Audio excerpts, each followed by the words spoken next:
The set of Good Morning America was calm, almost too calm, like the hush before a storm. That Wednesday morning had promised a major moment. Meghan Markle, the Duchess of Sussex, was making her first live-in-studio appearance on the show in over 3 years. Cameras were prepped, lighting double-checked, and the production crew was on edge. This wasn't just any celebrity interview, this was Meghan, and anything could happen. She entered the studio gracefully, clad in a cream blouse, high-waisted trousers, and an aura of self-possession. Her smile was warm but calculated, the kind of smile that could flip in an instant.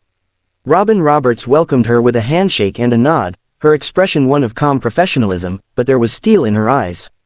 As they settled into their seats and the show returned from commercial, the interview began with light-hearted banter. They touched briefly on Meghan's children, her latest philanthropic project with Archewell, and her upcoming book. The mood was breezy, until it wasn't. Robin leaned forward, voice crisp and composed. "Meghan, your new documentary has stirred quite a reaction.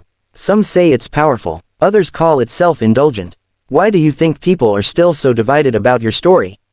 Meghan blinked, clearly expecting a softer launch into the deeper topics. "I think when you speak your truth, people will always react in extremes. But I'd rather be honest and uncomfortable than quiet and complicit." Robin nodded. "That's fair. But some critics argue that your version of the truth often comes at the expense of others, your family, the royal institution, even the media. Do you ever worry that you're painting yourself as the sole victim?" Meghan's posture shifted. The smile faded. "I don't consider myself a victim. But I do consider myself someone who has endured a lot, publicly." "There's a difference." Robin didn't flinch. "Sure, but some argue you selectively frame events to suit a certain narrative. That others don't get a chance to defend themselves." A chill swept across the studio. "I find that incredibly unfair," Meghan said, her voice tightening. "I've been attacked relentlessly for years, why is it that I'm expected to stay silent while others get to distort who I am without consequence?"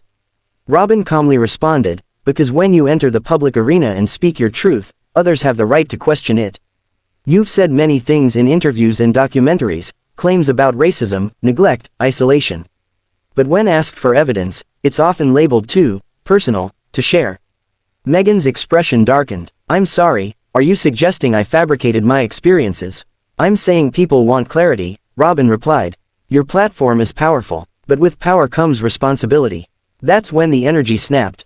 Meghan exhaled sharply and began to unclip her mic. "This is not what I agreed to," she said through clenched teeth. "I came here to talk about my initiatives, not to be cross-examined on national television like I'm on trial."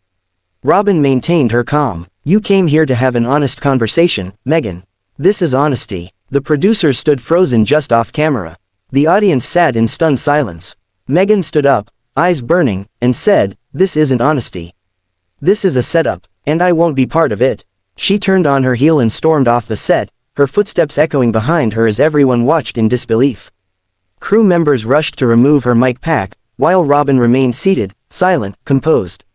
A stunned beat passed before Robin finally looked into the camera and said, "We'll be right back." The screen faded to commercial, but behind the scenes, the real drama was just beginning. Back at her Manhattan hotel suite, Meghan Markle was pacing furiously. The events of the morning were still fresh, too fresh. Her team buzzed around her, phones ringing nonstop. Her publicist, Thomas, juggled back-to-back calls from network executives, streaming platforms, and media watchdogs, all demanding a comment, a quote, or a plan. "She ambushed me," Meghan snapped, tossing her phone onto the bed. "That was not an interview. That was an interrogation wrapped in polite words." Thomas looked up from his tablet. "It's already everywhere. TMZ's got the clip. Daily Mail has 3 articles up. Fox is running it on a loop. It's trending worldwide." Meghan scoffed. "Of course it is. That's what they wanted." The hashtag Meghan storms off had already hit 3.4 million mentions. The video of her removing her mic and walking off set was playing in slow motion across nearly every network. But another hashtag was rising alongside it, hashtag Robin held the line. While Meghan stewed in frustration, Good Morning America aired a carefully curated segment addressing the walk-off. Robin Roberts, poised and diplomatic, looked directly into the camera.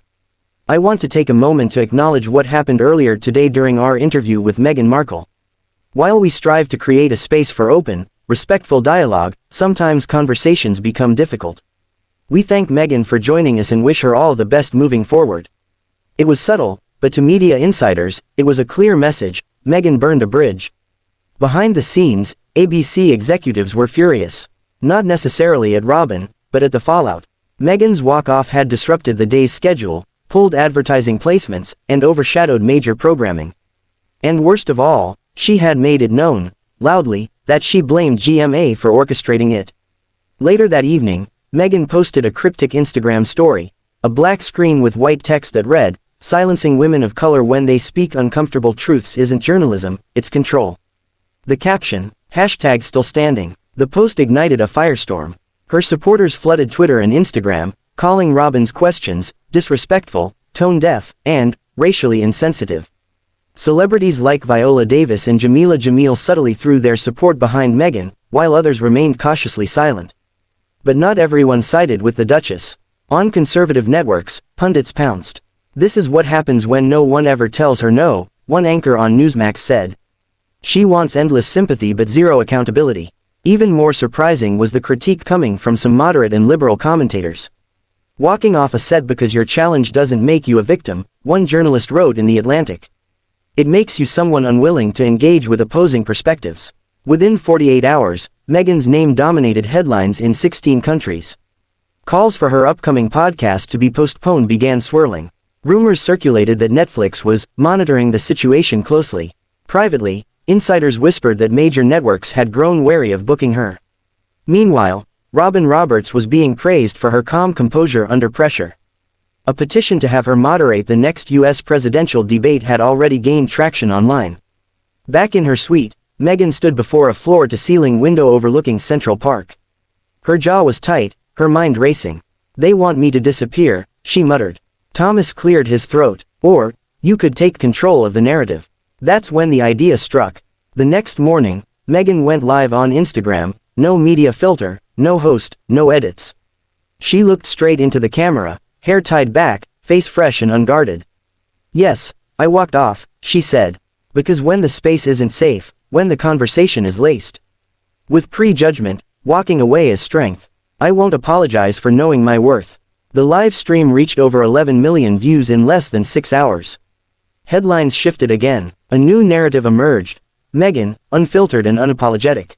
She had lost a network, but gained another moment. And in Meghan Markle's world, that was more than enough.